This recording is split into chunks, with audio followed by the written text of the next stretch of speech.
Hello friends, मेरे channel में आपका स्वागत है। मैं हूं आपकी रश्मि। तो भाई स्वस्थ रहें, मस्त रहें, अपने अपने कामों में व्यस्त रहें। चलिए ठीक है, आज का ब्लॉग शुरू करते हैं।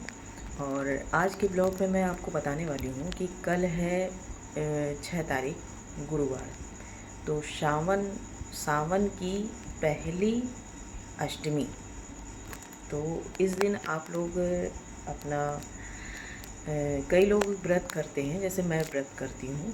और ये अष्टमी महीने में, मतलब सावन की अष्टमी तो ये पहली बार पड़ रही है, मतलब पहली बार, पहला मतलब इस साल का पहला सावन का पहली अष्टमी है। और वैसे तो अष्टमी महीने में 2 बार आती है। तो अगर आप लोग चाहें तो आप लोग व्रत कर सकते हैं, क्योंकि इसके बहुत सारे फ़ायदे हैं।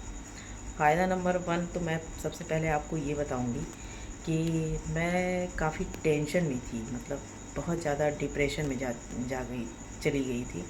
तो मैंने जब राधा नाम का जाप शुरू किया और ये व्रत किया मैंने, तो मुझे काफ़ी रिलीव है पहले से, बहुत ज़्यादा। मैं बिना कोई दवाई के, बिना कोई मतलब टेंशन, ऐसा नहीं है कि टेंशन होती नहीं है, लेकिन होती है, लेकिन मैं अपने आप को चेंज कर लेती हूँ। मतलब मैं उस चीज़ से बाहर आ जाती हूँ बहुत जल्दी। और दूसरा फ़ायदा मैं ये बता रही हूँ कि मतलब मुझे राधा कृष्ण के बहुत दर्शन होते हैं। जैसे कि मैंने कभी सोचा नहीं था कि मैं कभी खाटू श्याम जाऊँगी। और उसके बाद फिर समझ लीजिए कि खाटू श्याम से हम लोग का रिजर्वेशन वापस को था कि अब आगे कहीं नहीं जाना है। 2 दिन का और हम लोग के पास समय था खाटू श्याम के दर्शन करने के बाद। तो फिर क्या हुआ कि अचानक से वहाँ पे ऐसे बातें उठने लगी कि क्या बोलते हैं कि एक मंदिर के बारे में, जिसके बारे में मैंने नाम भी नहीं सुना था। शायद आप लोगों ने सुना हो या नहीं, सावरिया सेठ। तो मैंने कभी सोचा भी नहीं था कि मैं वहाँ कभी जा पाऊँगी, क्योंकि मैं तो जानती ही नहीं थी कि सावरिया सेठ का कोई मंदिर भी है। तो वैसे जब से मैंने करीबन, मुझे हो रहे हैं कि साल भर, शायद मुझे साल भर हो रहा है, मतलब होने ही वाले हैं समझ लीजिए। तो मैं रेगुलर 2 महीने में 2 बार उनकी पूजा पाठ करती हूँ, व्रत करती हूँ। और जितना हो सके मैं उतना अपने आप को उस दिन शांत रखती हूँ, किसी पे के ऊपर गुस्सा नहीं करती हूँ, किसी को कोई अपशब्द नहीं बोलती हूँ, और दिन भर अपना जाप तप चलता रहता है। ऐसा नहीं कि मैं काम नहीं करती हूँ, काम भी करती हूँ, लेकिन हाँ, मैं इस दिन कहीं बाहर नहीं जाती, मतलब मार्केट वगैरह का काम मैं नहीं करती हूँ, क्योंकि थोड़ा सा घर में रहो और सारी चीज़ें, क्योंकि घर का अच्छा। व्रत करने का तरीका भी ये है कि अगर आप खाना खाना चाहते हैं तो एक टाइम पूरा भोजन ले सकते हैं।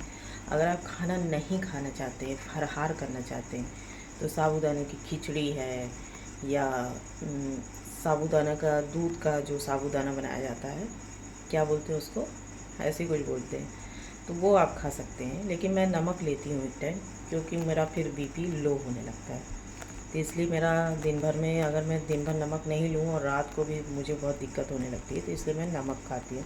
इससे कोई फ़र्क नहीं पड़ता, इसके आपके व्रत में, कि आप खाना खा रहे हो कि आप कैसा व्रत कर रहे हो, उससे भगवान को कोई फ़र्क नहीं पड़ता। अगर आप श्रद्धा से एक फूल भी चढ़ा देंगे ना, तो वो माता रानी स्वीकार कर लेती है। मैं आपको सही बता रही हूँ। और मैं जब भी पूजा करती हूँ ना, तो जब मैं आरती करने लगती हूँ, राधा रानी की आरती करने लगती हूँ, श्याम जी की आरती करती हूँ, तो मेरी आँखों से ऐसे आंसू बहते हैं, ऐसे आंसू बहते हैं कि मुझे कुछ समझ में नहीं आता कि मैं क्यों रो रही हूँ। आखिर ऐसा क्या कारण है कि मैं रो रही हूँ, जबकि पूजा करने के पहले ऐसा कुछ दिमाग में नहीं चल रहा होता है। मैं सारी चीज़ें भुला के सिर्फ एक काम में अपना मन लगाती हूँ कि भैया मुझे आज अच्छे से पूजा करनी है। क्योंकि मैं पूजा, ऐसा नहीं है कि मैं पूजा नहीं करती, मैं रोज़ पूजा करती हूँ, लेकिन मैं भगवान के पास बैठ के अगरबत्ती जला के, दिया जला के मैं पूजा नहीं करती हूँ। मैं एक जगह शांत होके, नहा धोकर चुपचाप अपने एक जगह किसी कोने में बैठ जाती हूँ, और अपने जो जितने भी पाठ हैं, शिव चालीसा हो गया, दुर्गा चालीसा हो गया, राधा रानी का मतलब उनका आरती हो गई, और गणेश जी का हो गया, और हनुमान जी का हो गया, दुर्गा चालीसा हो गया। ये सारी चीज़ें मैं पढ़ती हूँ। तो मैं एक कहीं कोने में बैठ जाती हूँ शांति से, जिससे मुझे कोई डिस्टर्ब ना करे, क्योंकि मैं डिस्टर्ब हो जाती हूँ तो मैं भूल जाती हूँ। ये सारी चीज़ें मुझे मतलब याद हो चुकी हैं। मुझे किताब देखने की ज़रूरत नहीं पड़ती है, और मैं सारी चीज़ें अपने आप ही करती जाती हूँ और मुझे याद रहती है। तो समझ लीजिए कि जब मैं जब भी भगवान के सामने बैठ के जब वो खड़े होके जब मैं आरती करती हूँ, तो मेरी इतनी आँखों से आंसू गिरता है, मैं आपसे सच बता रही हूँ। ऐसा लगता है जैसे दुनिया में कुछ है ही नहीं, सिर्फ राधा रानी है और कोई नहीं है। तो मैं उनकी महिमा क्या बताऊं, और मैं उस लायक तो नहीं हूं कि मैं उनकी महिमा बताऊं, लेकिन मैं आप लोगों को इससे ये ज़रूर मतलब कहना चाह रही हूँ कि आप लोग भी इस अनुभव का एक बार वो करें कि कैसा अनुभव होता है आपको। आप ठीक है, आप व्रत मत करो, हम कहते हैं नहीं नहीं करो, चलो ठीक है, आप दोनों टाइम खाना खाओ, लेकिन आप पूजा करके देखो, उनकी राधा रानी की पूजा करके देखो, आपको ऐसा मन में बहुत शांति मिलेगी।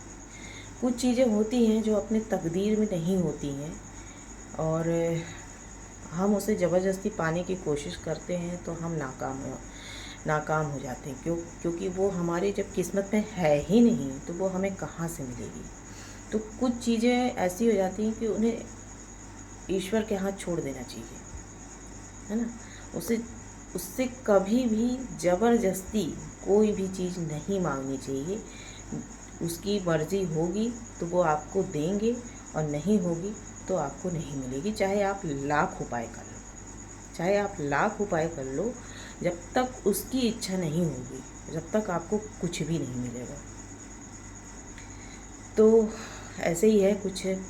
जैसे मेरे एक पड़ोस में पीछे एक फैमिली रहती है, तो उनकी समझ लीजिए कि 6 लड़कियां हुई कंटिन्यू, हर साल एक लड़की, हर साल एक लड़की, और उन्हें बहुत ज़्यादा चाहिए था लड़का, उनको लड़का नहीं हो रहा था।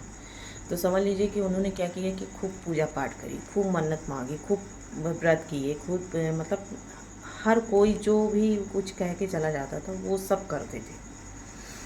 तो समझ लीजिए कि 12 साल तपस्या करने के बाद कहीं जाकर उनको एक लड़का हुआ। मैं ये नहीं कहती कि नहीं हुआ। भगवान ने उन्हें वो लड़का दिया। लेकिन उस लड़के के साथ और उनकी फैमिली के साथ ऐसा हादसा हो गया ना कि मैं आपको क्या बताऊं। लड़का 16 साल का हुआ, और 16 साल में ही उसकी मौत हो गई। कैसे हुई? पानी में डूब के। यहाँ पे बड़ी पुल है, तो वहाँ पे उसकी 3 दिन वो लापता रहा, 3 दिन बाद उसकी लाश मिली। तो मुझे देख के यही लगता है, और कुछ मैं अपने तरफ से भी फील करती हूँ। मैं भी एक चीज़ बहुत मन से मांगा करती थी भगवान से, भगवान मुझे चाहिए, मुझे चाहिए, मुझे चाहिए। लेकिन क्या हुआ। मैं ये नहीं कहती कि नहीं हुआ, लेकिन वो मुझसे छूट भी गई। मैं आपको ये क्लियर नहीं बताऊंगी कि मुझसे मैं क्या चाहती थी, क्या नहीं, मतलब मैं किस चीज़ की बात कर रही हूँ। और ऐसा नहीं कि हुआ। अब मैं सोचती हूँ कि वो क्यों हुआ, ऐसा क्यों हुआ, होने नहीं चाहिए था। क्योंकि जब आपको कोई चीज़ मिल जाती है और फिर आपको उसे वो चीज़ छीन ली जाती है, तो आपको बहुत तकलीफ़ होती है। मैं ये आपको मतलब कैसे कहूँ कि आप लोग खुद समझ सकते हैं कि मिलने के बाद खोने का बहुत बड़ा दुख होता है। और जब छिनता है ना, तो सारी कायनात एक हो जाती है। आप लाख उपाय कर लो, लाख व्रत कर लो, कुछ भी कर लो, वो आपको नहीं मिलेगी, मतलब नहीं मिलेगी। ऐसी बातें कोई नहीं बताता है, क्योंकि ये मेरे अंदर की बात है। मेरे अंदर क्या कैसे कैसे विचार आते हैं, मैं आपको अपने वीडियो पे ज़रूर बताती हूँ। तो इसीलिए आप लोगों से कहती हूँ कि आप लोग अगर व्रत नहीं करना चाहते हैं, मत करो। सिर्फ उनकी आराधना करो, और सिर्फ उनके सामने 2 आंसू बहा दो। वो तो आपको अपने आप ही आएंगे, अपने आप ही आँखों से बहेंगे और आपकी सारी परेशानियाँ धीरे धीरे धीरे धीरे करके ख़त्म हो जाएंगी। मुझे राधा रानी पे बहुत ज़्यादा भरोसा है, मुझे अपने साईं बाबा पे भरोसा है, मुझे सब भगवान, ऐसा कुछ नहीं है कि भगवान सब अलग अलग हैं, एक हैं, लेकिन रूप हैं कुछ अलग अलग हैं। तो जैसे होता है ना कि ये उंगली देख रहे हैं आप, तो ये 5 उंगलियां हैं, तो 5 उंगलियों में ये उंगली अलग है, ये उंगली अलग है, ये अलग है, ये अलग है, ये अलग है। तो पांचों की जो साइज़ है वो अलग है, लेकिन अगर इनमें से कोई भी उंगली काम करना बंद कर दी, आप समझ रहे हैं मेरी बात, अगर इस हाथों के पांचों हाथों में से कोई भी उंगली काम करना बंद कर देगी ना, तो आपका हाथ सही तरीके से काम नहीं करेगा। इसलिए पांचों उंगलियों का होना बहुत ज़रूरी है। इसीलिए हमारे लिए सब भगवानों का आशीर्वाद होना बहुत ज़रूरी होता है। तो आपको ये मेरी बात कैसी लगी, और मेरे चैनल को लाइक करिएगा, सब्सक्राइब करिएगा और हाइप करिएगा। ठीक है फ्रेंड्स, मिलते हैं अगले ब्लॉग में। ओके, और स्वस्थ रहिए, मस्त रहिए, अपने कामों में व्यस्त रहिए। ठीक है, बाय।